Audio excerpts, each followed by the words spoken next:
अस्सलाम वालेकुम नाज़रीन, आप देख रहे हैं आवाज़ और मैं हूं शहजाद इकबाल। आज के प्रोग्राम में बात करेंगे NA 154 यानी कि लोधरा के इलेक्शन की, जहां पर मकबूलियत से ज़्यादा वसाइल का इस्तेमाल हो रहा है। एक तरफ तो पाकिस्तान तहरीक इंसाफ का इल्ज़ाम लगाया जा रहा है नून लीग पे कि वो हुकूमत जो है वो रियासती वसाइल इस्तेमाल कर रही है और वहाँ पे सड़कों का काम भी शुरू हो गया और दीगर काम जो है वहाँ पे शुरू कर दिए सूबाई हुकूमत ने और वफाकी हुकूमत ने। दूसरी तरफ तहरीक इंसाफ के लीडर जहांगीर खान तरीन साहब जो है वो अपने ज़ाती वसाइल को इस्तेमाल करके वोट खरीदने की कोशिश कर रहे हैं। तो ऐसा लगता है कि वसाइल ही का मुकाबला है और मकबूलियत का नहीं है। लेकिन जब जो जीत के आएगा वो तो यही कहेगा कि मैं ज़्यादा मकबूल हूँ। और अफसोस की बात यह भी कि इलेक्शन कमीशन ऑफ पाकिस्तान तमाम माजी के इलेक्शन की तरह इस इलेक्शन पर भी खामोश है।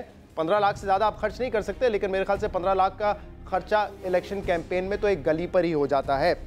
इस पर बात करेंगे, लेकिन अगले हिस्से में प्रोग्राम के। इस वक्त हम बात करेंगे जो सिंध में रेंजर्स के इख्तियारात हैं। तौसी सिंध हुकूमत ने की थी 60 रोज़ा और उसमें इख्तियारात जो थे रेंजर्स के उसको महदूद कर दिया था। समरी भिजवाई थी वफाकी हुकूमत को। वफाकी हुकूमत ने 2 दिन उस पर सोचा और आज जो है सिंध हुकूमत को जवाब दे दिया है। सिंध में रेंजर्स के जो इख्तियारात हैं उनको तो 60 दिन की तौसी दे दी है, लेकिन वो इख्तियारात वही हैं जो कि 5 दिसंबर से पहले थे, यानी कि मुकम्मल इख्तियारात हैं। जिन इख्तियारात को महदूद किया था सिंध हुकूमत ने, उनकी उस रिक्वेस्ट को रिजेक्ट कर दिया है। और इसीलिए हम देख रहे हैं कि अब ऐसा लगता है कि सिंध और वफाक में भी जो है वो मामला गड़बड़ हो गया, आमने सामने हो गया। और कुछ देर पहले खुर्शीद शाह साहब ने यह बयान भी दिया था कि चौधरी निसार साहब को शर्म नहीं आनी चाहिए बात करने में वज़ीर आला सिंध कायम अली शाह साहब से। इस पर पहले हम बात करेंगे और हमारे साथ इस वक्त मौजूद हैं सेनेटर सईद गनी साहब, पाकिस्तान पीपल्स पार्टी के सीनियर रहनुमा। बहुत बहुत शुक्रिया सईद गनी साहब हमें ज्वाइन करने के लिए। सिंध हुकूमत ने जब ये समरी दी थी और इख्तियारात को महदूद किया था, उसी वक्त से ये शक व शुबात का इज़हार किया जा रहा था कि वफाक इसको नहीं एक्सेप्ट करेगी। कानूनदान भी ये कह रहे थे कि सिंध हुकूमत के पास या सिंध असेंबली के पास ये इख्तियारात नहीं है कि वफाकी कानून को उसको तब्दील करें। और आज ये फैसला कर लिया वफाक ने कि सिंध रेंजर्स रहेगी तो सही सिंध में, लेकिन मुकम्मल इख्तियारात के साथ। शहजाद, कुछ मैं आपकी तस्हीह करना चाहूँगा 1-2 बातों की। एक तो आपने ये कहा कि समरी हमने भेजी थी, सिंध हुकूमत ने समरी कोई नहीं भेजी गई थी, 2 ख़त उनको भेजे गए थे और उस ख़त का जवाब आज जो है वो वफाकी हुकूमत ने दे दिया है। दूसरी बात जो आप कह रहे हैं कि जी वो कानूनदान, मुझे नहीं पता वो कौन से कानूनदान कह रहे थे कि जो सूबाई कानून है उसके ऊपर मरकज़ी कानून जो है वो ज़्यादा प्रिवेल करता है। नहीं, सूबाई ये नहीं कहा मैंने, इस पूरे करेक्शन ये है, उन्होंने ये कहा है, चाहे आप सलमान अकरम राजा साहब को भी हमने लिया था या आप दीगर जो है वो लोग कह रहे हैं कि ये ATA का कानून है या पाकिस्तान प्रोटेक्शन एक्ट है, उसको सिंध असेंबली की करारदाद के जरिए आप नहीं तब्दील कर सकते। बिल्कुल ठीक कह रहे हैं वो, मैं भी उनकी बात को बिल्कुल मानता हूं कि तब्दील नहीं कर सकते हैं। लेकिन एक बुनियादी चीज़ जो समझनी ज़रूरी है कि एक आपका आईने पाकिस्तान है और दीगर जो हैं वो कवानीन हैं। और ये एक बिल्कुल बुनियादी, बिल्कुल आम आदमी जिसको कानून की थोड़ी बहुत भी समझ हो वो भी समझता है कि अगर कानून में एक बात लिखी हो और आइन में दूसरी बात लिखी हो तो आइन हमेशा प्रिवेल करता है, कानून की हैसियत वहाँ ख़त्म हो जाती है। ठीक है, ये जो सारा मसला चल रहा है इसमें सिंध हुकूमत ने असम्बली से कोई इख्तियारात नहीं लिए हैं। इसमें सिंध हुकूमत ने सूबाई कानून से कोई इख्तियार नहीं लिया है। सिंध हुकूमत जहाँ से ताकत ले रही है या जहाँ से इख्तियार ले रही है वो आईन पाकिस्तान का आर्टिकल 147 है, वो आइन का हिस्सा, ये ज़हन में रखें। और अगर उसको आप पढ़ें तो उसमें कई अगर और मगर नहीं है, उसमें वाज़ेह तौर पर लिखा है कि सिंध हुकूमत वफाक से जो उनकी मर्ज़ी के बाद जो भी मदद लेगी या जो भी ऑफिसर यहाँ पर आएंगे उनको कंडीशनली या अनकंडीशनली इसका फ़ैसला सूबाई हुकूमत ने करना है। तो ये कहना कि जी वो ATA का कानून क्या कहता है, पोपा क्या कहता है, बिल्कुल ठीक है, हम उसको नहीं बदल सकते। मैं लेकिन सही साहब, अच्छा सही साहब, मैं पहले तो ये सिर्फ बता दूं कि हमारे साथ सेनेटर अब्दुल कयूम साहब भी मौजूद है, PMLN साहब का ताल्लुक है। बहुत बहुत शुक्रिया अब्दुल कयूम साहब। मैं ज़रा सईद साहब मुकम्मल कर लूँ, उसके बाद आपकी तरफ आता हूँ। सईद साहब, 147 तो सिर्फ तौसी की बात करते हैं ना कि अगर रहना है कि सिंध हुकूमत उसकी रिक्वेजिशन दे सकती है या नहीं दे सकती। बाकी इख्तियार तो आपने मेरे प्रोग्राम में कहा था चीफ एग्जीक्यूटिव का इख्तियार है कि उनको क्या पावर्स दी जाती हैं। मैं आपको बताता हूँ ना, देखें बात ये है, मैं पढ़ देता हूँ दोबारा आपको, अगर उसको सुन लें। जो रेटिफिकेशन की बात है वो असम्बली से कराना ज़रूरी है, बाकी जो इख्तियारात हैं वो चीफ़ एग्जीक्यूटिव देता है, लेकिन कंडीशन और अनकंडीशनल जो बात की गई है वो इख्तियार सूबे को है। और वो एग्जीक्यूटिव इख्तियार के जरिए। मैं अगर पढ़ देता हूँ, ज्यादा बड़ा नहीं है, अगर आप मुझे इजाजत दें। ठीक है, मैंने पढ़ा हुआ है, मैंने पढ़ा हुआ है। ये कहता है, अब होगा क्या ये बताएं ना। आप लोगों ने, बहुत सारों ने नहीं पढ़ा है, जिनको मैं सुन रहा हूं टीवी पे, लेकिन साथ साथ मुझे ये भी बता दें कि अब होगा क्या, जो आप लोगों ने एक मशरूत उनको इख्तियार दिया है वो नाफिज होगा, या जो वफाक ने कहा है कि मुकम्मल इख्तियार होंगे वो नाफिज होगा? मेरे भाई, एक तो ये बात बड़ी गलत है कि हमने कोई इख्तियारात उनसे ले लिए थे। इख्तियार हमने कोई नहीं लिया, इख्तियार रेंजर के पास वही थे जो पहले से थे, लेकिन सिर्फ फ़र्क ये था कि कुछ चीज़ों के ऊपर कुछ शराइत लगाई गई थी, कुछ मखसूस जो उनके इख्तियार थे उसके ऊपर। उसमें यह है कि अगर वो किसी के ऊपर शक करते हैं, शुबा करते हैं कि ये आदमी फाइनेंसर है और उस आदमी के ख़िलाफ़ इनके पास शवाहिद मौजूद हैं, तो वो शवाहिद chief executive of the province को ये दिखा के उनसे मंजूरी ले लेंगे कि जी इस आदमी के खिलाफ शवाहिद मौजूद है और हम कार्रवाई करना चाहते हैं। मुझे नहीं समझ आता कि अगर MQM ये कहे कि जी इस ऑपरेशन की मॉनिटरिंग कमेटी बननी चाहिए, तो मुझे कोई एक माहिर कानून, एक एंकर, एक तजिया निगार ऐसा नहीं मिला जिसने ये कहा हो कि जनाब ये आप गलत कह रहे हैं। हर आदमी कहता नहीं बात तो बड़ी ठीक कर रहे हैं वो, ये तो होना चाहिए, इसको बिल्कुल करना चाहिए। जिस चीज की मॉनिटरिंग कमेटी और चीफ मिनिस्टर साहब को आप जुडिशियल पावर दे दे एक तरीके का कि वो फैसला करेंगे कि ये शवाहिद अच्छे हैं बुरे हैं। मैं कह रहा हूं एक तरीके से, मतलब फैसला तो वही करेंगे ना, ये एविडेंस अच्छा है, ये एविडेंस मजबूत है, आप कार्रवाई करें, या वो रिजेक्ट कर देंगे एविडेंस तो बिल्कुल फजूल है, इसको साइड पे करें और आप कार्रवाई नहीं कर सकते। मैं वही कर रहा हूं मेरे भाई, एक सेकंड, नहीं मेरी बात सुने। एक तरफ एक मॉनिटरिंग कमेटी आप बनाना चाह रहे हैं इंडिपेंडेंट लोगों की, जिनका ना हुकूमत में कोई ताल्लुक होगा, ना कोई वो माहिर होंगे, बस वो अच्छे किरदार के मालिक होंगे, उन पे आप कमेटी बनाएंगे जो मॉनिटर करेंगे पूरे सिस्टम को, पूरे ऑपरेशन को, और उन इदारों को जिनको आप कहते हैं कि वो चीफ मिनिस्टर को भी जवाब देना ही है। अगर चीफ मिनिस्टर जो chief executive of the province है वो ये कहे कि मैं ओवरसी करना चाहता हूं आपके कुछ इख्तियारात को, तो इसमें बुरी बात क्या है? ये तो दुनिया भर में शहजाद जहां जहां इदारों को इख्तियारात दिए जाते हैं उसके ऊपर चेक्स एंड बैलेंसेस होते हैं, और जहां अगर अब ये साबित हो जाए कि कहीं इख्तियार गलत इस्तेमाल हो गया है तो उसके ऊपर लाजमी तौर पर लगा दिए जाते हैं। ठीक है, मैं जरा सेनेटर अब्दुल कयूम साहब से भी जब असेंबली में आया था, एक सेकंड ना, प्रोटेक्शन ऑफ पाकिस्तान का जब कानून असेंबली में आया था तो जो मंजूर हुआ वो नहीं था जो आया था, उसमें बहुत बहस व मुबाहिसा हुआ, उसमें इस बात पे बहुत ज़्यादा डिस्कशन हुआ कि इतने ज़्यादा इख्तियार देंगे तो ये मिसयूज़ होंगे, और अगर उनके ऊपर कोई चेक्स लगाए गए तो उसको तो किसी ने नहीं कहा कि गलत है चीज़ें। अब अगर चीफ एग्जीक्यूटिव कायम अली शाह कोई ज़ात में नहीं लगा रहा है, वो सूबे का वज़ीर आला है, कल कोई और भी वज़ीर आला हो सकता है, इसमें तो मैं नहीं समझता कि कोई ऐसी बात है। लेकिन बहरहाल इससे जो नुकसान सबसे बड़ा हो रहा है वो ये है कि एक ऐसा ऑपरेशन जिस पर सबका इत्तफाक राय था, उस पर कोई इख्तलाफ नहीं था, जो दहशतगर्दी के खिलाफ था, वफाकी हुकूमत के आज के फैसले से ना सिर्फ ये कि उन्होंने सूबाई खुद मुख्तारी पर एतबार किया है, वैसे आज के फैसले से पहले ही हो चुका है ना, जब जब ये रेंजर्स पे इल्जाम लगाएंगे कि हाँ वो पीपल्स पार्टी को निशाना बना रहे, कल मौलाना बख्श आडियो साहब ने पूरी इस पे तकरीर की है ना, प्रेस कॉन्फ्रेंस की उस पे, तो फिर आप ये नहीं कहें कि वफाक के फैसले से हुआ, ये पहले ही मुतनाज़ा बना दिया रेंजर्स के रोल को। लेकिन पहले मैं अब्दुल कयूम साहब को जरा शामिल कर लूँ प्रोग्राम में। कयूम साहब, दो बातें, एक तो आज जो वफाक ने इकदाम लिया है उस पर वो कह रहे हैं कि नहीं हमारे पास कानूनी हक था कि हम उनको मशरूत पावर्स देते। दूसरा वो ये कह रहे हैं कि इस पे जो है ऑपरेशन जो है अब वो मुतनाज़ा बना दिया वफाक ने ये फैसला करके आज। या देखिए, मैं ये कहना चाहूँगा कि शहीद गनी साहब जो हैं ये हमारे काबिल फ़ख्र पार्लियामेंटेरियन है, ये पीपल पार्टी का ही प्राइड नहीं, ऑनेस्ट वर्ड मैं कहता हूँ कि मैं खुश होता हूँ इनको देख के पार्लियामेंट में, ये वेरी गुड एडिशन है। और ये बात बिल्कुल ठीक है कि आइन में जो है वो सुप्रीम होती, लेकिन समझने की बात यह है कि कानून कोई आइन से मावरा नहीं बन सकता। और दूसरी बात यह है कि जो आर्टिकल 147 में लिखा है ना, कंडीशनल और अनकंडीशनल, उसका मतलब ये है कि कंडीशन ये हो सकती है कि हम 1 महीने के लिए इस्तेमाल करेंगे या 2 महीने के लिए। कंडीशन ये नहीं हो सकती कि आप जब उसको इस्तेमाल करेंगे तो उसको कहेंगे कि गोली जब वो फायर करे तो हमसे पूछे, क्योंकि फिर वो फंक्शन ही नहीं प्रैक्टिकली कर सकते। आप उनको एक मिशन देते हैं और उस मिशन के ऊपर आप कंडीशन ये लगा सकते हैं कि for this you have 3 weeks या 4 वीक्स, आप इस तरह की कंडीशंस लगा सकते हैं। ये नहीं लगा सकते कि आप सस्पेक्ट को देखें तो आप हमसे पूछे। हर बंदा जो कन्विक्ट होता है बाद में वो सस्पेक्ट होता है शुरू में, कन्विक्ट को तो आपने ना पकड़ना है ना अरेस्ट करना है, वो तो जेल के अंदर होगा। तो इसलिए एक बात। दूसरी बात यह है कि देखें, इस लीगल बैटल में पड़े बगैर हमें पॉलिटिकली इसको रिजॉल्व करना चाहिए। और ये ठीक कहते हैं सईद के भाई, अभी जो इसको हमें मुतनाज़े बिल्कुल नहीं बनाना चाहिए। और मरकजी हुकूमत के भी ये फेवर में है कि मुल्क के अंदर अमन अमान हो, because at the end of the day ये मुस्लिम लीग नून मरकज के अंदर है। अब्दुल करीम साहब, अगर इसको पॉलिटिकली हल करना है तो क्या वजह है कि वफाक ने फैसला कर दिया, जैसे खुर्शीद शाह साहब ने आज समाज से बात की, उन्होंने कहा कि बातचीत कर लेते वजीर आला साहब से, डिस्कशन करते और फिर मसले को हल करते। तो अगर सियासी तौर पर हल करना है तो फिर क्यों ये इकदाम किया वफाक ने?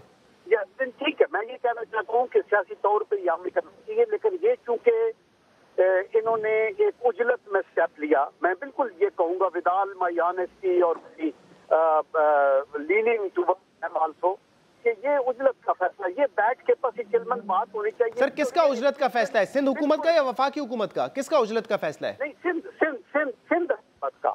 वफाकी हुकूमत का मैं बिल्कुल, वफाकी हुकूमत तो इसको आगे चलाना चाहती थी और ये एक इम्पेडिमेंट क्रिएट होगी। आप देखिए रेंजर्स इधर इस्तेमाल हो रहे हैं, बलूचिस्तान में एफ की इस्तेमाल हो रही है, ट्राइबल बेल्ट में आर्मी इस्तेमाल हो रही है। तो ये सारे आइन और कानून के, अगर आइन का आर्टिकल 147 है तो 148 भी है, उसको भी सईद गनी साहब गौर से पढ़े। उसमें लिखा हुआ है कि इस पे वो अप्लाई नहीं कर रहे हैं आप, या अंदरूनी टर्माइल का डर होगा तो ये ड्यूटी है मरकज की जो वो इंटरवीन करके अपना वो करे। तो इसलिए ये जो उनकी फंक्शन के ऊपर दबाव लगा रहे हैं। कयूम साहब, अब किसका फैसला प्रिवेल करेगा? जो सिंध हुकूमत ने फैसला किया था वो प्रिवेल करेगा, जो वफाकी हुकूमत ने फैसला किया है वो प्रिवेल करेगा, या इस पे कोर्ट फैसला करेगी? सिंध हुकूमत के सारी जो मैंडेट है उसकी रिगार्ड के बाद फैसला तो वही होगा जो मरकज करेगा, बिकॉज ये फेडरेशन है, ये कॉन्फेडरेशन नहीं है। इसको कॉन्फेडरेशन ना बनाया जाए। 18th अमेंडमेंट ने आपको आजादियां दी हुई हैं, वो बिल्कुल सर आंखों पे, लेकिन ये नहीं है कि आप इंडिपेंडेंट स्टेट। ये तो मुजीबुर रहमान के 6 पॉइंट में भी नहीं था। उसने कहा था सिक्योरिटी के इश्यूज और वो आपके पास होंगे, वजह से आप ठीक है। ये नहीं कि भाई हम अपना तौर के ऊपर करेंगे और हम मरकज। सही। सईद गनी साहब के फैसले के ऊपर बात सुननी होगी। सेनेटर कयूम साहब कह रहे हैं कानूनी पोजीशन तो ये है कि जो वफाक ने आज फैसला किया है वही इंप्लीमेंट होगा, वही प्रिवेल करेगा। अब ये फैसला आप दोनों ने बैठ के करना है, पीपल्स पार्टी और पीएमएल ने, कि क्या इसको सियासी तौर पे हल करना है, वरना अगर आमने सामने रहेंगे तो आप ठीक कह रहे हैं कि कराची का ऑपरेशन मुतासिर होगा। देखिए, पहली बात तो ये आपको देखनी चाहिए कि ये मामला ख़राब किसकी वजह से हुआ है। ये चौधरी निसार अली खान, जिनको एक एक घंटे की तवील प्रेस कॉन्फ्रेंस करने का शौक़ है, जो बोलते हैं तो वो रुकते नहीं हैं, उन्होंने जो प्रेस कॉन्फ्रेंस की, जो हमेशा कोई ना कोई ज़रूर मारते हैं उसमें, उन्होंने जो प्रेस कॉन्फ्रेंस की उसके बाद ये सारा मसला ख़राब हुआ। अगर वो उनकी ज़बानबंदी हो जाए और अपना काम करें वो भी सही तरीके से, तो शायद इतने मसाइल ना बिगड़ें। लेकिन अगर चौधरी निसार अली खान सूबा सिंध को अपनी जागीर समझते हुए उसके ऊपर फैसले मुसल्लत करेंगे, तो भाई जागीर वो जकरी को समझें, सूबा सिंध उनकी जागीर नहीं है। और हम कोई उनके मज़ारे नहीं है कि वो गैर आइनी तौर पर जो चीज़ें चाहें पर मुसल्लत कर दें और मुर्गे बनकर उनकी बात को मान लेंगे। सिंध हुकूमत एक आइनी कानूनी हुकूमत है और उसके ऊपर जो भी गैर आइनी फैसला नाफिज किया जाएगा हम उसको रजिस्ट करेंगे। हमें जो आइन और कानून इख्तियार देता है हम उसको इख्तियार को इस्तेमाल भी करेंगे और उसको मनवाएंगे भी। दूसरी बात, अदालत ने फैसला करना है गालिबन, क्योंकि आप दोनों आपस में तो बैठ के नहीं फैसला करेंगे। नहीं, अदालत को तो भी एक तरफ रखें ना, अदालत को भी एक तरफ रखें। मैं ये कहना चाहता हूँ कि कयूम साहब ने जो फरमाया कि आर्टिकल 148, अभी जो फेडरल गवर्नमेंट ने ख़त का जवाब दिया है वो आर्टिकल 147 के तहत ही है। ये अलग बात है कि उन्होंने उसकी तशरीह अपनी मर्जी से कर दी है, जिस तरह वो अपना उल्लू सीधा करना चाहते थे। ये कह रहे हैं कि कंडीशनल का मतलब ये नहीं है कि आप कौन से पावर्स देंगे, कंडीशनल का मतलब ये है कि मुद्दत कितनी होगी उनकी। मेरे वो इन्होंने तो नहीं तय करना ना, वो तो आइन के जो सीधे सीधे अल्फाज हैं जो हर आदमी पढ़ के समझ सकता है वो वही होंगे। तो ये कोई चौधरी निसार अली खान साहब का इख्तियार नहीं है कि वो तशरीह करें कि 147 में कंडीशन उन्होंने लगानी है कि हमने लगानी है। अगर हमने लगानी है तो क्या लगानी है, ये अगर आप भी दोबारा पढ़ें शहजाद, अभी आपको ब्रेक मिलेगी ना, उस ब्रेक में 147 को दोबारा पढ़ें। जो आप कह रहे थे वो भी गलत है, उसमें कोई कन्फ्यूजन नहीं है। और दूसरी बात, एक सेकेंड, आर्टिकल 147 जो आगाज होता है जिसका, वो पे एक वर्ड सिर्फ लिख लें, वो लिखा हुआ है कि not with standing anything contain in the constitution. मतलब इस पूरे आइन में और जितनी भी चीजें हैं उन सब के ऊपर भी ये हावी, अगर इस सूबे और फेडरेशन के ताल्लुकात की बिना पर बात करेंगे ना, मेरी बात ये आर्टिकल कानूनी बात जो है मैं ये पूछ लेता हूँ। और आपने कहा कि चौधरी निसार साहब की स्पीच की वजह से ये सारा मामला हुआ है, लेकिन मैं ये पूछता हूँ कयूम साहब से, लेकिन मुझे एक बात बताएं, जब से डॉक्टर आसिम साहब गिरफ्तार हुए, एक तो जो उनका ट्रायल है उसको मुतनाज़ा बनाया गया, इन्वेस्टिगेशन ऑफिसर चेंज हो गया, स्पेशल प्रोसिक्यूटर तब्दील हो जाता है, और फिर जो है एक तरफ जो रेंजर्स के इख्तियारात हैं, जो कि सब कह रहे हैं कि पिछले 2 साल से बड़ा जबरदस्त ऑपरेशन चल रहा है। 2 साल में कोई ख्याल नहीं आया आपको कि रेंजर्स के पावर को कर्टेल किया जाए या चीफ मिनिस्टर को ओवरसाइट के लिए बिठाया जाए? अभी आपने खुद एमक्यूएम की मिसाल दी, अगर एमक्यूएम को मसला था तो ओवरसाइट उस वक्त करते चीफ मिनिस्टर, लेकिन बात जब अपने पे आई, अपने साबिक वफाकी वजीर पे आई, तब यह आपने इकदाम लिया। तो ऑपरेशन चौधरी निसार ने कैसे खराब किया? सब तो कह रहे हैं कि पीपल्स पार्टी की वजह से खराब हो रहा है। पीपल्स पार्टी तो अब सबकी इस मामले में फेवरेट है ना, जब किसी को लताड़ सारे इकदाम गिना दिए मैंने सईद भाई के, क्या क्या किया है आपने, सारे इकदाम तो गिना दिए। अभी सुन लो जी। अच्छा मैं भी गिनवाता हूँ ना, अब सुन लो 1 मिनट। आईओ जो बदला गया है, उन आईओ साहब ने ये किया कि जब उसको डॉक्टर आसिम को थाने से निकालकर कोर्ट लेकर जाना था तो वो उनको कहीं 2 और जगहों पर भी लेकर गया जो उसका इख्तियार नहीं है, ठीक है। अब अगर डॉक्टर आसिम की फैमिली उसके ऊपर एतराज़ करे कि ये 22 आदमी है और इसको अब हटाएं, आईओ तब्दील होना कोई गैर कानूनी काम नहीं है, कोई अनहोनी बात भी नहीं है। पता नहीं लातादाद केसों में आईओ चेंज हो जाते हैं। और अगर हमने अपनी मर्जी का आईओ लगा के फैसला लेना, एक सेकंड, जो आप कह रहे हैं कि हमारा मोटिव ये था कि डॉक्टर आसिम को फायदा पहुंचाया जाए, तो हम पहला आईओ ही अपनी मर्जी का कोई चुन के लगा देते ना कि जनाब ये हमारी मर्जी का काम करेगा, हमारी ये नीयत नहीं थी। दूसरा, जो प्रोसिक्यूटर की बात कर रहे हैं उनकी भी जरा कहानी सुने। प्रोसिक्यूटर साहब को ताइनात का जो केसेस असाइन होते हैं वो इख्तियार है स्पेशल सेक्रेटरी हैं होम डिपार्टमेंट के, उनके पास। इन साहब को स्पेशल सेक्रेटरी ने असाइन नहीं किया। 24 तारीख को किसी और से इन्होंने असाइनमेंट का लेटर ले लिया। जब पता चला स्पेशल सेक्रेटरी को, उन्होंने चीफ सेक्रेटरी को 30 नवंबर को लिखा कि जनाब ये गैर कानूनी काम हुआ है, जिस अफसर ने असाइनमेंट लेटर दिया उसके खिलाफ भी कार्रवाई करें, उनको हटाएं। और जब इसको पता चला प्रोसिक्यूटर साहब को कि मेरे साथ काम खराब हो रहा है और मेरे खिलाफ एक्शन होने वाला है, तो इन्होंने पहले प्रोसिक्यूटर जनरल जो इसका बॉस है उसके खिलाफ जाके लड़ाई की कोर्ट के अंदर, फिर अगले दिन टीवी पर जाकर सिंध हुकूमत के खिलाफ बातें की, चौथे दिन सिंध हुकूमत के खिलाफ सिंध हाई कोर्ट में जाके पिटीशन कर दी। एक आदमी जो गैर कानूनी तौर पर जिसको मुकदमा असाइन हुआ, क्योंकि ये आप कह रहे हैं कि इस वजह से हुआ है, वहां पे रेंजर्स के वकील कह रहे हैं कि जो सिंध हुकूमत है वो पूरी कोशिश कर रही है कि किसी तरीके से डॉक्टर आसिम को बचाया जाए। अच्छा, आप दोनों का अपना मौक़िफ़ है ना, तो अदालत ने ये फैसला करना है ना, लेकिन मैं कह रहा हूं कि जब आप साफ और शफाफ तरीके से नहीं चलाते तो कुछ शक और शुबहात पैदा होते हैं। आपके साथ प्रॉब्लम क्या है? आप लोगों के साथ प्रॉब्लम क्या है? अगर रेंजर्स का वकील कह रहा है तो वो सहीफा आसमानी, उसमें गलती कुछ नहीं हो सकती है। मैंने ये नहीं कहा, मैंने कहा शक और शुबहात पैदा हो जाते हैं ना। सुनो ना मेरी बात, तो सुनो ना मेरे भाई, ये भी मान लिया करोगे कभी हम भी सही बात कर सकते हैं, कभी हमारी बात में भी सच हो सकता है, ये भी थोड़ा ज़हन में थोड़ी सी गुंजाइश रखा करें आप। देखें, जुल्फकार मिर्जा जब तक पीपल्स पार्टी में था वो कुछ बोलता था, उसकी बात की हैसियत नहीं थी। अब जुल्फकार मिर्जा अगर पीपल्स पार्टी को सुबह शाम गालियां देता है तो वो एक लफ्ज जो कहता है उसको लोग जो है ना वो पता नहीं कितना पाक और पाकीज़ा लफ्ज समझते हैं। भाई मेरे, ये बात ज़हन में रखें कि अगर पीपल्स पार्टी के खिलाफ कोई बोल रहा है वो भी सच्चा हो सकता है, वो भी झूठा हो सकता है, उतना ही जितना पीपल्स पार्टी का बोलने वाला हो सकता है। कयूम साहब, आप मुझे ये बताएं कि सईद गनी साहब हमारे के एक घंटे की जो तकारीर करते हैं चौधरी निसार साहब और उसमें भंड मार देते हैं, मसला वहां से खड़ा हुआ है और वहां से ये ऑपरेशन मुतनाज़ा हुआ है। देखिए, बात ये है, अभी मैं बिल्कुल दयानतदारी से आपको कहना चाहता हूँ कि सईद गनी साहब थोड़े जज्बाती हो रहे हैं और थोड़े ज्यादती भी कर रहे हैं। नहीं, मैं सुन रहा हूँ, मेरी बात सुने। चौधरी निसार जो हैं, जी, खुदा, मैं ये समझता हूँ कि आज हमारी पार्लियामेंटेरियंस के जो टॉप नॉचेस पार्लियामेंटेरियंस हैं, जिनकी दयानतदारी की दूसरी कसम दे सकते हैं लोग, जो एफिशिएंट हैं, जो अपने काम को जानते हैं, उनमें से एक चौधरी निसार है। और उनकी कोई किसी पार्टी से जिद नहीं है और वो जो कुछ वो करते हैं मुल्क के मफाद में, और by the grace of Allah he is very effective and very very efficient. मैं ये कह रहा हूँ, मेरा मसला, मेरी बात सुने, अगर सही इस मसले को खराबी हुई है तो दुबई से हो रही है। अगर कोई जिम्मेदार है तो आसफ जरदारी साहब जिम्मेदार है। अगर वो ये न करते तो यहाँ कोई इफेक्टिव किस्म का चीफ मिनिस्टर लगा दें जो बुर्दबार हो, जो इनके पास बड़े बड़े अच्छे लोग हैं। जहाँ तक सिचुएशन, अगर पीछे से सारी चीज वहाँ से रही है, वही बात है कि एक आदमी के लिए पूरी सिंध की हुकूमत ने चक्कर दे दिया पूरे मुल्क को, जो कि एक बदनामी का बायस बन रहा है। आज हमें अपनी वेलफेयर की तरफ ध्यान देना है, मुआशी तरक्की की तरफ ध्यान देना है।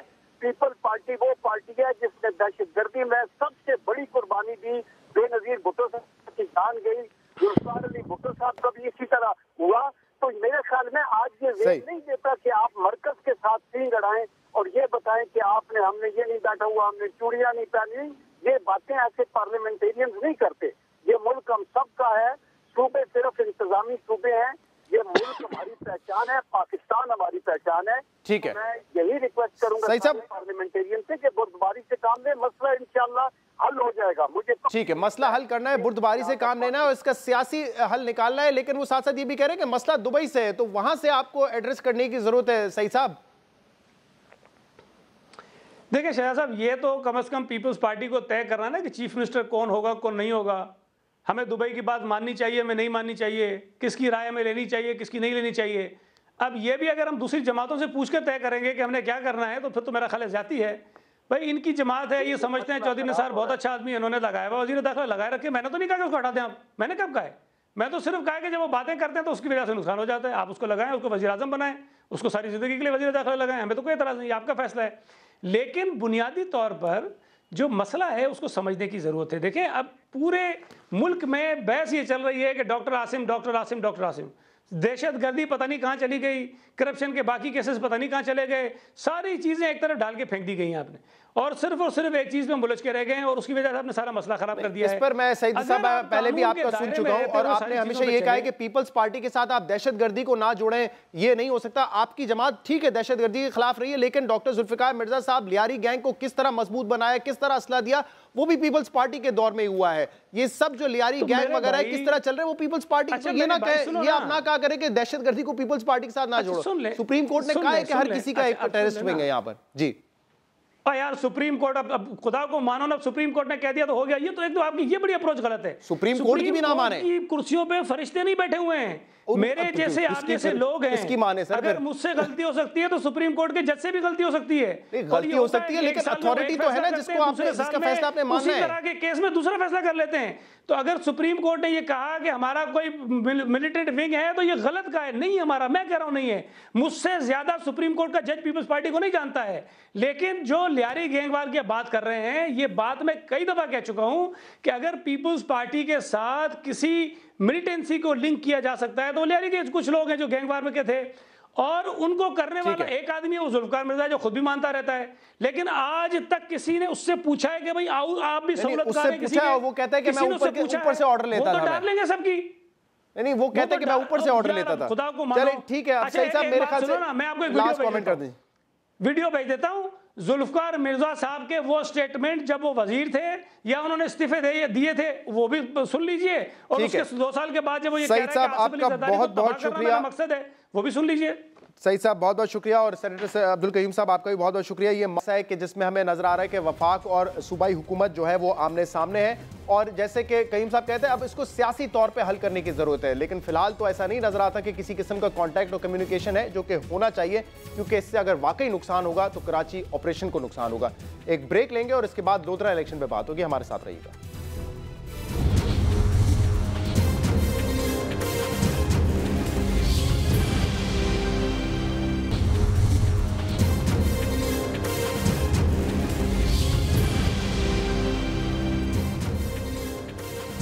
वेलकम बैक नाजरीन। पाकिस्तान तहरीक इंसाफ और जहांगीर खान तरीन साहब जो है NA 154 लोधरा इलेक्शन को बहुत ज़्यादा अहमियत दे रहे हैं, और इसकी वजह जो है बड़ी वाज़ेह है। ये उन 4 हलकों में से है जिस पर इमरान खान साहब ने कहा था कि हमें शक है इनको खोला जाए।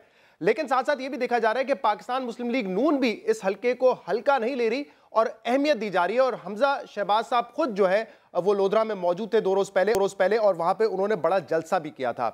इस वक्त हमारे साथ मौजूद है खुर्रम दस्तगीर साहब, minister for commerce, Muslim League Noon के सीनियर रहनुमा। बहुत बहुत शुक्रिया खुर्रम साहब हमें ज्वाइन करने के लिए।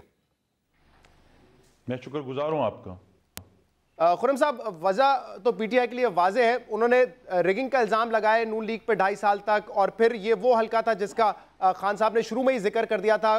फैसला ट्रिब्यूनल का उनके हक में आया, अदालत का फैसला उनके हक में आया, तो वो तो पूरा जोर लगा रहे हैं, ये बात समझ आती है, उनके लिए ये इलेक्शन बहुत अहम है। लेकिन नून लीग के लिए क्या वजह है कि एक सीट इतनी अहम हो गई है? नहीं, देखिए, सियासी पार्टियां हर ज़िमनी इंतखाब को अहम समझती हैं, लेकिन 2-3 हक़ाइक़ आपके नाज़रीन के सामने ज़रूर आने चाहिए। पहली तो बात यह है कि 2013 में पाकिस्तान मुस्लिम लीग नून जो है ये लोधरा का इंतखाब जीत नहीं सकी थी। सदीक खान बलोच साहब आज़ाद हैसियत में उन्होंने 86,177 वोट लिए थे, और जहांगीर खान तरीन साहब के वोट तकरीबन उनसे 10,000 से कुछ ऊपर कम थे, उन्होंने 75,955 वोट लिए थे।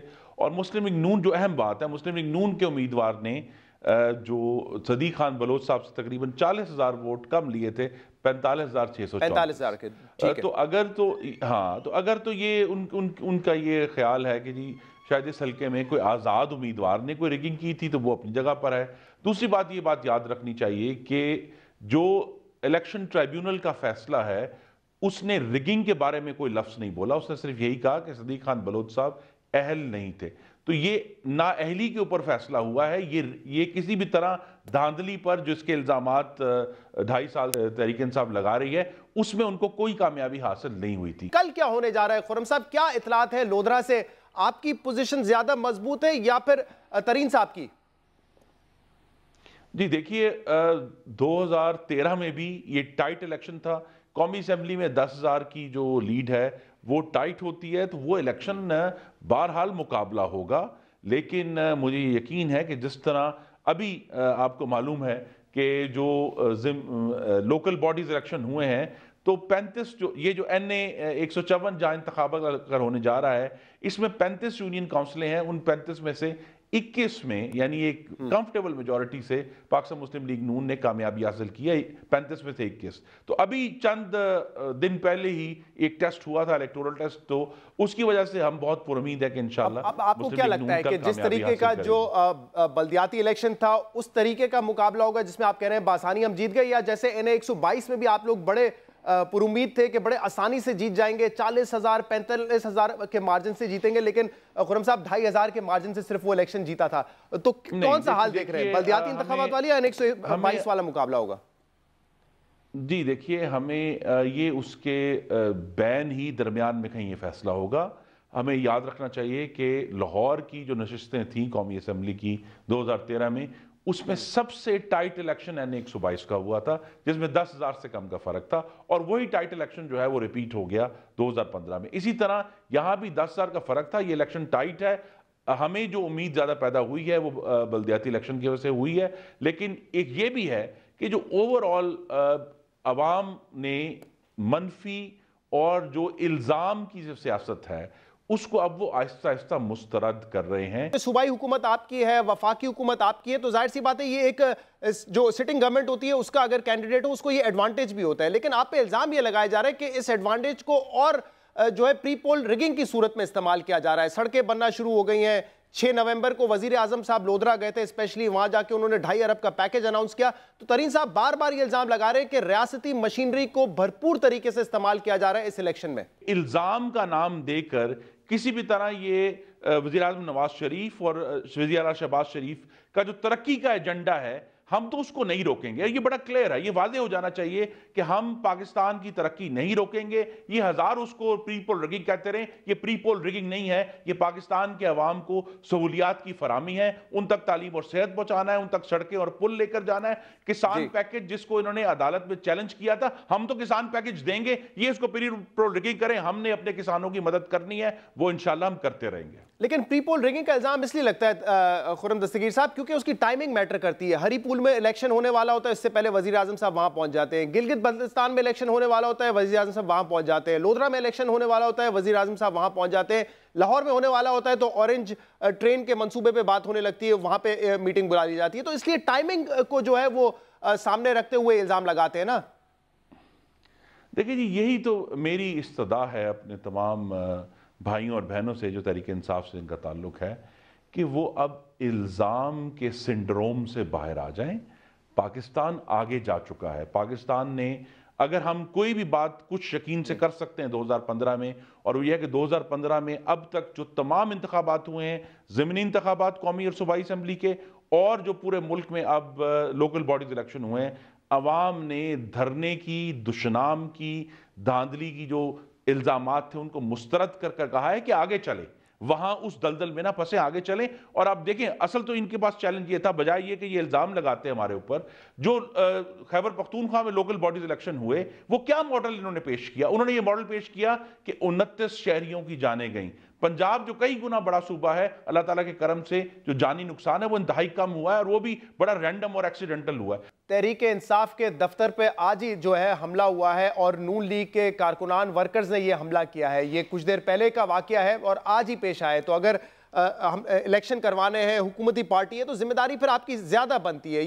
ये चीजें जो है प्री पोल रिगिंग या इस तरह के हमले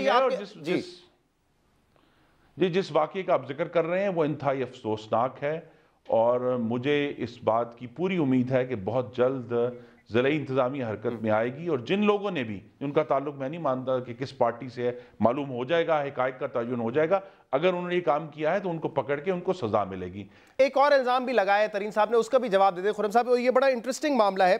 तरीन जहांगीर खान तरीन साहब पूरा नाम है इनका, ये तो इलेक्शन लड़ रहे हैं बल्ले के निशान पे, लेकिन एक और शख्स है जिसका नाम है शाहिद जहांगीर, जो कि शायद कोई फ्रीलांस जर्नलिस्ट भी है, लेकिन वो शाहिद जहांगीर का नाम बैलेट पेपर पे, वो आजाद उम्मीदवार की हैसियत से लड़ रहा है, उसका नाम बैलेट पेपर पे जहांगीर खान लिखा गया है। और बात सिर्फ इतनी नहीं है, बात यह भी है कि वो सिद्दीक बलोच साहब के बड़ा करीबी माना जाता है। मेरे पास एक तस्वीर भी है जिसमें सिद्दीक बलोच साहब और शहबाज शरीफ साहब उसके साथ खड़े हुए हैं, और वो आजाद उम्मीदवार का जो इंतखाबी निशान है वो बल्लेबाज है, यानी कि तहरीक इंसाफ कह रही है कि बड़ा मिलता जुलता निशान है, एक का बल्ला और बल्लेबाज। लेकिन मजे की बात है, बात यहां भी नहीं खत्म होती। इलेक्शन कमीशन ने दोनों का नाम, जहांगीर खान तरीन साहब का नाम बल्ले के साथ और जहांगीर खान का नाम बल्लेबाज के साथ बिल्कुल ऊपर नीचे रखा है। तो वो कह रहे हैं कि एक दफा फिर नून लीग ने जो है शरारत की है ईसीपी के साथ मिलकर, इलेक्शन कमीशन ऑफ पाकिस्तान के साथ मिलकर। जी, मैं तो आपके तवज्जुह से वो इल्ज़ाम फैक्ट्री देखना चाहता हूँ जहाँ ये इल्ज़ाम गढ़े जाते हैं, क्योंकि पहली बात यह है कि पाकिस्तान के किसी भी शहरी का हक जो कौमी असम्बली का इंतखाब लड़ना चाहता है, उसे मैं, जहांगीर तरीन साहब, आप उसका ये हक सलब नहीं कर सकते। दूसरी बात यह है कि बैलेट पेपर के नाम जो हैं वो उर्दू जो हरूफ तहज्जी है उसकी तरतीब से लिखे जाते हैं। तो अगर किसी शख्स का नाम जहांगीर है तो दोनों जहांगीर आएंगे। वही तो मसला है ना, उसका नाम शाहिद जहांगीर है, मेरे पास मैंने उसका प्रेस कार्ड भी दिखाया है, शाहिद जहांगीर उसका नाम है। ये बात जो है वो आप लोगों से करीब है, वो बलोच साहब से करीब है, और उसका निशान भी बल्लेबाज है। ये कैसा है हुस्न इत्तेफाक है? जी, ये सवाल जो है, ये जहांगीर खान तरीन साहब को, उनको उनके पास पूरा मौका था कि वो जो भी ये शख्स है जिसका नाम आप ले रहे हैं उसकी जो कैंडिडेसी है उसको चैलेंज करते। जब एक दफ़ा कानूनी तौर पर वो कागजात एक्सेप्ट हो गए, यही तो बात है, जो अहम बात जो पाकिस्तान तहरीक इंसाफ में हम देख रहे हैं कि वो पाकिस्तान के इदारों की जजमेंट्स मानने के लिए तैयार नहीं है। उन्होंने चैलेंज किया था, खुद इंतखाब जीत जाएं, सुने मेरी गुजारिश सुन लें, अगर तो वो खुद इंतखाब जीत जाएं, जिसका वो मिसालें भी देते हैं, तब तो सब कुछ ठीक हो गया, तब बैलेट पेपर भी दुरुस्त था, तब का रिटर्निंग अफसर भी जो है वो फरिश्ता सिर्फ था, और तमाम प्रिजाइडिंग अफसर भी फरिश्ता सिर्फ थे। ये बात बिल्कुल दुरुस्त है, और मैं तरीन साहब से पूछी भी ये बात तो यही है कि पाकिस्तान के चारों सूबों में एक ही इलेक्शन कमीशन है, एक ही किस्म की एडमिनिस्ट्रेशन है। इशू ये है कि यहाँ पे तो तस्वीर मौजूद है कि शहबाज शरीफ और सिद्दीक बलूच साहब के साथ उस आजाद उम्मीदवार की तस्वीर है, फिर ये इत्तेफाक होना कि निशान भी मिलता जुलता, ऊपर नीचे भी आ गए, तो ये सिर्फ चीज को कॉम्प्लिकेट कर देता है और शक व शुबात पैदा करता है। दस्तगीर साहब, ये इशू है। देखिए, मेरी गुजारिश ये है कि या तो मैं और आप कहें कि वो जो शख्स है उसको कौमी असम्बली का इंतखाब लड़ने का हक सिर्फ इसलिए नहीं होना चाहिए कि उसके नाम के साथ भी जहांगीर, और पीटीआई के जो उम्मीदवार है उनके नाम में भी जहांगीर है, फिर तो आप ये कह देंगे जी पीटीआई के नाम शाहिद जहांगीर को जहांगीर खान बनाया, ये इशू है। तमाम लोग हैं उनको इलेक्शन लड़ने से नायल करार दे दिया जाए, ये नहीं हो सकता। पाकिस्तान के अवाम के हकूक हैं, और अगर उन्होंने इंतखाब लड़ने का चाहिए, आपने कहा कि जी उनके साथ हैं, हम सब लोग जो कौमी असम्बली का इंतखाब लड़ते हैं, हम अपने कवरिंग कैंडिडेट्स खड़े करते हैं, एक नहीं दो खड़े करते हैं कि किसी भी कानूनी मामले की सूरत में हमारे पास कवरिंग कैंडिडेट्स हों। तो ये अगर उनके साथी हैं तो मुझे नहीं मालूम कि वो कौन साहब हैं या क्या है, लेकिन एज आई सेड वो कानूनी तौर पर तमाम कानूनी जो जरूरियात हैं पूरा करके उस बैलेट पेपर तक पहुंचे हैं। Let's give him that respect. ये खदशा है कि अगर कल तहरीक इंसाफ जीत जाती है, मैं अगर का लफ्ज इस्तेमाल कर रहा हूं, तो वो शायद फिर इस रिगिंग के इशू को ज्यादा उठाए और एक तहरीक की शक्ल में इसको बदलने की कोशिश कर रही है। ये खदशा है कि नून लीग को, और क्या समझते हैं कि इसलिए इलेक्शन जीतना ज्यादा जरूरी है आपके लिए? मुख्तलिफ कॉरपोरेशंस का है जी, उन्हें कहते हैं कि जो सबसे स्ट्रॉन्ग पॉइंट है होता है यूनिक सेलिंग पॉइंट, यूएसपी कहते हैं। यूं लगता है कि धांधली के इल्जामात यूनिक सेलिंग पॉइंट है, उनके पास अवाम की खिदमत का कोई एजेंडा नहीं है, उनको अवाम को जो है तालीम और सेहत और इंफ्रास्ट्रक्चर और मुल्क को आगे लेकर जाने का, मुल्क के जो है मामलात को दुरुस्त करने का कोई एजेंडा नहीं है। वाहिद एजेंडा ये है कि जी हम सड़कों पर आ जाएंगे। सवाल यही है कि सड़कों पर आने का वक्त अल्लाह ताला के करम से 2018 में आ रहा है। बहुत बहुत शुक्रिया खुर्रम दस्तगीर साहब, मिनिस्टर फॉर कॉमर्स, वक्त दिया। थैंक यू वेरी मच जी। मुकाबला दोनों पार्टियों का कहना है कि बड़ा सख्त होगा और दोनों पार्टियां पूरी उम्मीद है कि ये इलेक्शन हम जीतेंगे। एक ब्रेक शामिल करेंगे प्रोग्राम में।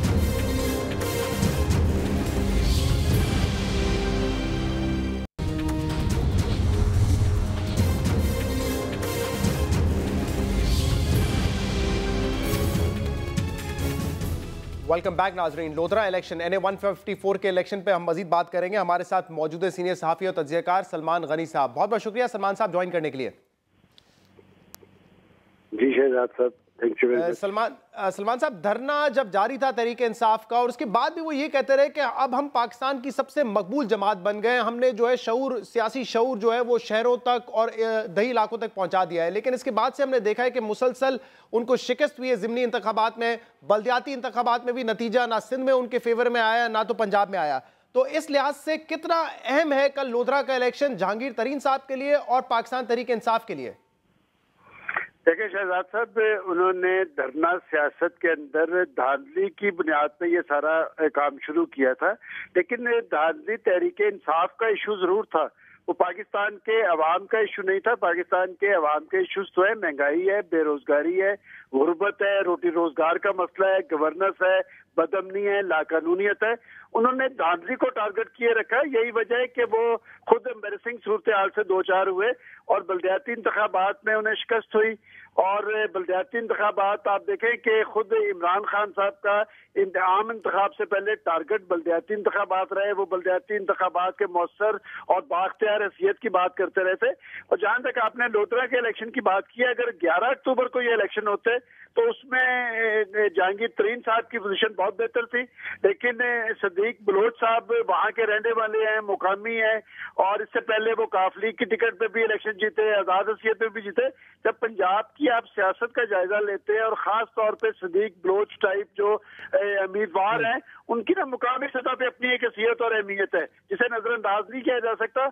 और मुझे लगता है कि कल के इंतखाब में एक दफा फिर सदीक बलोच ही कामयाब होंगे, जबकि कहा यह जा रहा है सलमान साहब फिर एक और हार के बाद फिर तहरीक इंसाफ कहां खड़ी होगी? क्योंकि NA 122 वो हार चुके हैं, 125 का तो मामला अभी जो है वो कोर्ट में है, बल्दियाती इंतखाबात हार चुके, तो अगर वो मकबूलियत का दावा कर रहे हैं एक और मौका है, लेकिन आपको वहां पे भी अगर उनकी शिकस्त नजर आ रही है तो फिर कहां खड़ी होगी तहरीक इंसाफ? देखिए, बात है कि अपोजिशन का यही काम होता है और अपोजिशन लीडर और खास तौर पे जो सियासी लीडर होते हैं उन्होंने अवाम के अंदर एक उम्मीद और एक हौसला रखना होता है, चूंकि वो इंतखाबी मैदान में मौजूद होते हैं। अगर वो ये ना कहें कि वो इंतखाब जीत रहे हैं तो फिर इंतखाब लड़ने का फायदा क्या है? मैं समझता हूँ कल इस वक्त तक के इंतखाबी रिजल्ट सामने आ चुका होगा। इमरान खान साहब फिर एक दफा वही धांधली की बात करेंगे और पाकिस्तान मुस्लिम लीग नून का उम्मीदवार जीतेगा। देखिए, बात यह कि इमरान खान साहब को इश्यूज की बात करनी चाहिए थी। शहजाद, मैं हमेशा से ये कहता हूं कि 30 अक्टूबर 2011 का दिन इस हवाले से अहम था कि इमरान खान साहब ने मैदान पाकिस्तान पे सियासी तब्दीली की बात की थी और जिन लोगों के खिलाफ रद्द-ए-अमल के नतीजे में उन्होंने टेक ऑफ किया था, उसके बाद उन सब लोगों को उन्होंने के साथ मिलाना। लेकिन सलमान साहब, साफ और शफाफ इंतखाबात होना ये भी तो एक बड़ा इशू है ना पाकिस्तान के लिए, पाकिस्तान की आवाम के लिए, जमहूरियत के लिए ये भी एक बड़ा इशू है। तो शहजाद साहब, बिल्कुल आपने दुरुस्त कहा। मैं समझता हूँ कि इसके लिए पार्लियामेंट का मैदान है। ये जो इंतखाबी इस्लाहात की बात की थी, ये तो की तहरीक इंसाफ ने थी।